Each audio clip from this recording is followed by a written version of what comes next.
Here is the part of the Fubara withdrawal story that the official version conveniently leaves out. The APC's own national chairman went on Channels Television and insisted repeatedly that nobody pushed Fubara out. He said the governor passed his screening.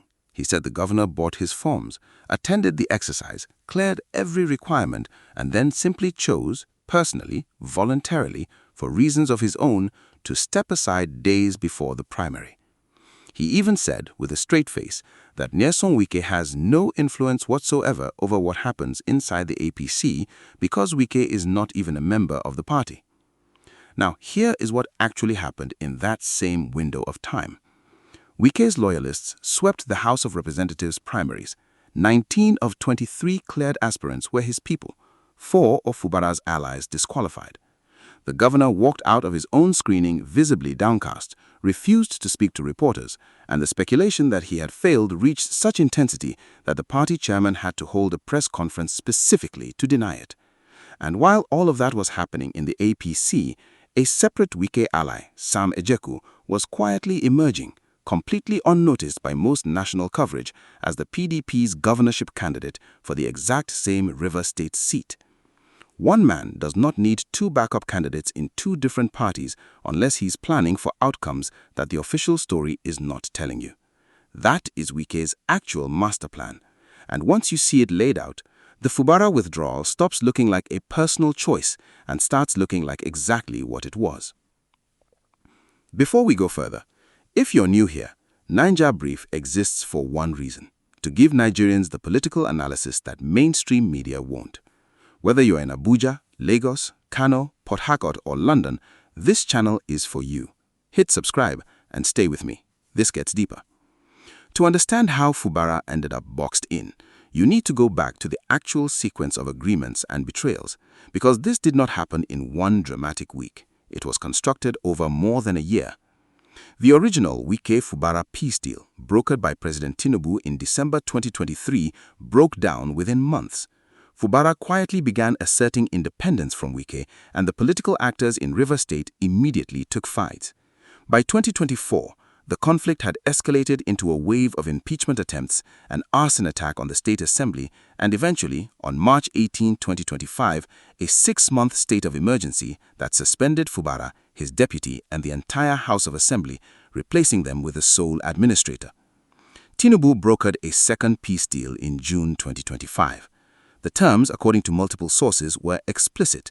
Fubara drops his 2027 ambition, Wike drops the impeachment threat. In December 2025, Fubara defected from PDP to APC, a move that surprised observers, but which was in fact the precise mechanism by which he escaped the relentless impeachment threats hanging over him in the Assembly. Here is the part that made the trap airtight. Tinubu's January 2026 marching orders to both men went further than simply telling them to stop fighting. The president directed that Wike be formally recognized as the political leader of Rivers State with final authority on party matters, and specified that Wike's preferred candidates for upcoming assembly by-elections must be recognized by the APC structure. In other words, the president of Nigeria personally signed off on Wike's structural control over Rivers State APC months before Fubara ever walked into a primary screening room. So when Fubara's allies, a group of elders led by Honorable Awaji in Nombek Abiante, bought governorship forms for Fubara in defiance of the spirit of that deal, it was not a bold political gambit launched from a position of strength. It was a desperate test of an agreement that had already been structurally undermined months earlier at the moment Tinubu handed Wike formal control of the party apparatus that would ultimately screen, clear, and disqualify every candidate in the race. Now, here's the part of the plan that almost nobody outside Rivers State political circles has properly explained. Wike did not put all his political capital into a single APC candidate. He built parallel insurance across 2 different parties simultaneously. On the APC side, Kingsley Chinda, Wike's Ikwere kinsman and the House Minority Leader, emerged as the sole governorship candidate after Fubara, Toye Cole, and Dax George Kelly all withdrew. On the PDP side, the same PDP that Wike formally left in December 2023, his continuing influence produced the emergence of Sam Ejekwu as the party's governorship candidate. 2 parties, 2 Wike-aligned candidates, 1 coordinated strategy. This is not redundancy for its own sake. It is a hedge against precisely the kind of legal chaos that has subsequently engulfed Rivers State politics. Consider what we already know. The Court of Appeal in Port Harcourt nullified the leadership structure that organized the Okocha-led APC primary that produced Chinda. ALDRP has filed suit arguing Chinda's PDP to APC defection violated constitutional timing requirements. A separate faction, led by Emeka Beke, claims to be the legitimate APC leadership in Rivers State, backed by a 2024 court ruling that the national APC continues to ignore in favor of Okocha. If any single one of these legal threats succeeds in disqualifying Chinda from the APC ballot, Wike does not need to scramble for a replacement candidate under time pressure. He already has one, sitting on a different party's ticket, ready to absorb whatever votes and political momentum the crisis generates. This is the actual master plan, not a single bet on a single candidate, but a structural architecture designed to guarantee that whichever party's legal status survives scrutiny by INEC's July deadline, a Wike-aligned candidate is standing on that party's platform. Fubara and most national commentators were watching the APC primary as if it were the only theater that mattered. It was never the only theater. It was simply the most visible one. This also explains something that initially looks contradictory. Why Wike, having engineered Fubara's exit from the APC race, has subsequently been so publicly non-committal, pivoting towards Rainbow Coalition language, telling reporters to wait for INEC, declining to fully and unconditionally endorse Chinda as Chinda's own legal troubles mount. A man running a two-party insurance strategy has every incentive to avoid overcommitting to either vehicle publicly, preserving maximum flexibility until the legal dust settles. Now, if what I just told you surprises you, drop a comment below. I want to know your reaction before we get to the part that changes everything. Let us now examine the official APC narrative directly, because APC National Chairman Nentawe Yewata's own statements, read carefully, contain the contradictions that expose what actually happened. Yewata's central claim is specific. Fubara purchased his forms, attended screening, passed the screening, and then voluntarily withdrew for personal reasons, entirely independent of any pressure from Wike, who, Yewata insists, is not in our party. He is in PDP and therefore has no influence over APC's internal affairs. Now compare that claim against the reporting from the screening exercise itself.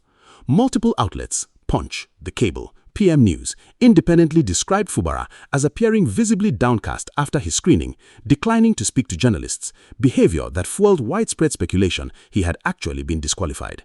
That speculation was intense enough that the APC chairman felt compelled to hold a dedicated press session specifically denying it.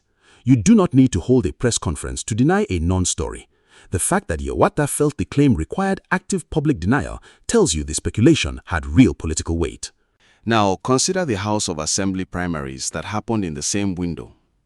Yewata's own party screening committee, chaired by Ajibola Muraina, disqualified roughly 2/3 of nearly 100 aspirants screened, and the list of disqualified candidates reads, in the words of one detailed Rivers State's political report, like a directory of Governor Fubara's most vocal supporters.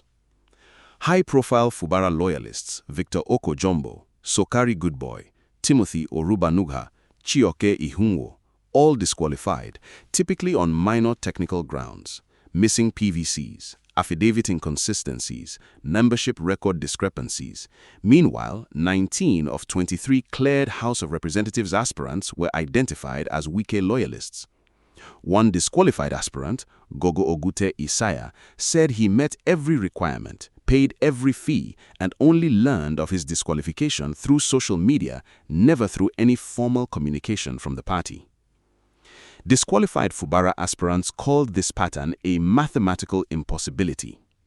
Every pro-Wike candidate somehow satisfying every technical requirement, while nearly every pro-Fubara candidate failed on minor administrative grounds. When you are told in the same breath that Wike has no influence over APC's internal processes and that the technical screening outcomes happened to systematically clear his loyalists while disqualifying his rivals, those two claims cannot both be entirely true. Yewata's defense of process neutrality is precisely the kind of official statement that requires careful, skeptical reading rather than simple acceptance.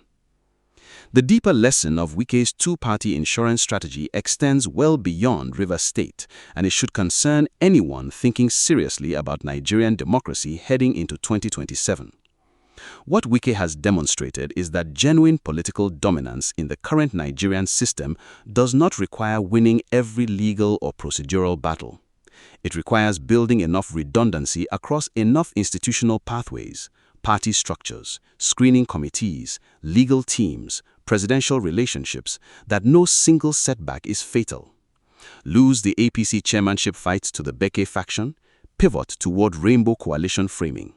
Face a constitutional challenge to Chinda's candidacy, rely on the parallel PDP vehicle. Face scrutiny over screening irregularities, let the party chairman issue technical denials while the disqualifications themselves proceed unchanged. This is a more sophisticated and more durable form of political control than the simple impeachment threats and state of emergency drama that dominated 2025 headlines. It does not require visible coercion in the way an impeachment vote does. It operates through the quieter mechanics of who gets cleared, who gets disqualified, which court ruling gets recognized by national party leadership, and which party label survives long enough to appear on the July candidate list. That is precisely why it has been harder for Nigerian media to cover clearly. There is no single dramatic event to point a camera at.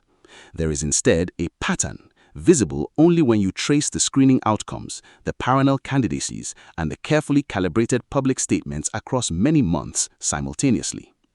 For Nigerians in every other state watching their own governors navigate relationships with federal power brokers, Rivers State is a preview of what sophisticated political control looks like when it has learned from its own earlier mistakes.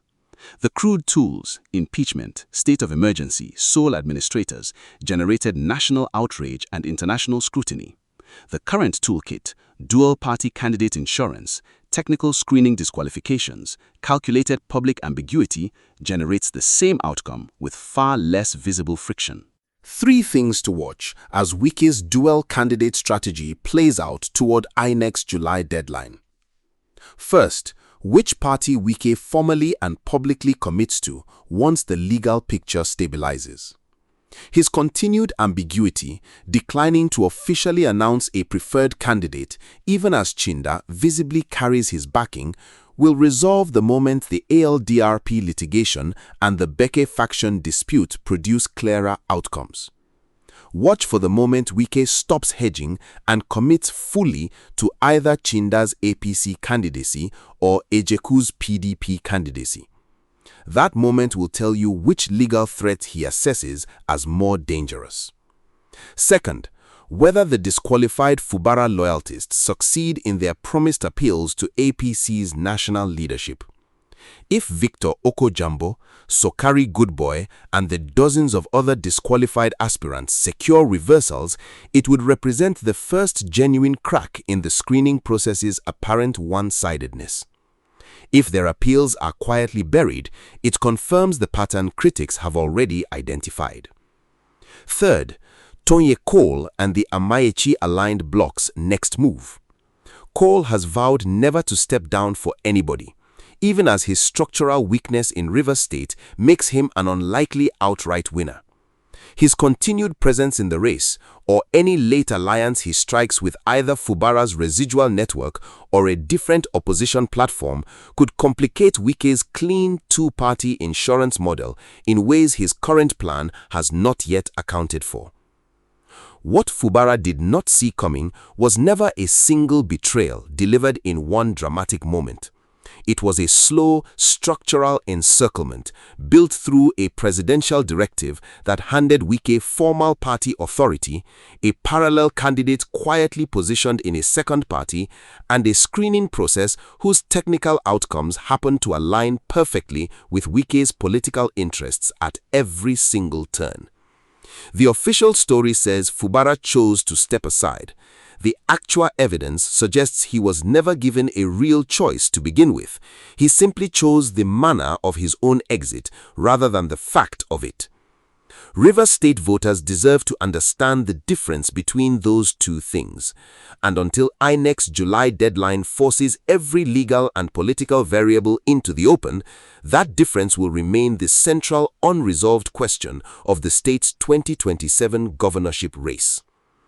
If this analysis gave you clarity, share it with one person who needs to understand what is really happening in Nigeria. Like, subscribe, and